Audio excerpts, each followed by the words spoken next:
লা ইলাহা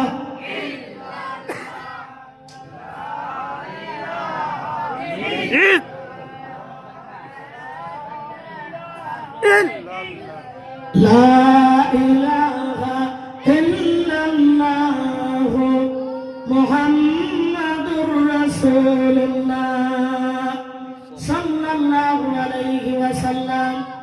খারাপ পাইতেছেন আপনারা?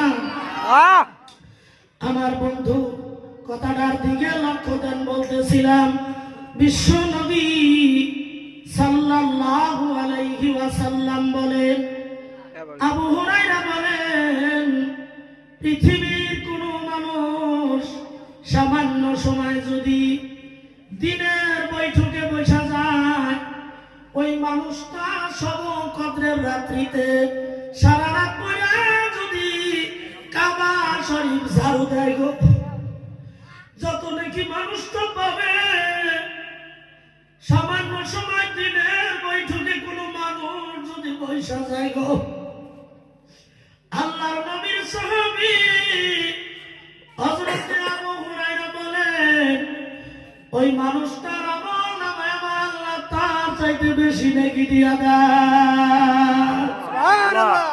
আমার বন্ধুগণ, বিশ্ব নবী সাল্লাল্লাহু আলাইহি ওয়াসাল্লাম মদিনাতুল মুনাওয়ারার মসজিদে নববীর মধ্যে আছে। কোথায় আছে কইলাম? মসজিদে নববী। কোন জায়গায়? মসজিদে নববী কোন জায়গায়? কো মসজিদে নববী। বিশ্ব নবী মসজিদে নববীতে আছে। কোনে আছে? এই কথা কও, কোন আছে? মসজিদে নববীতে বিশ্ব নবীর কাছে একজন গ্রাম্য সাহাবী আইছে।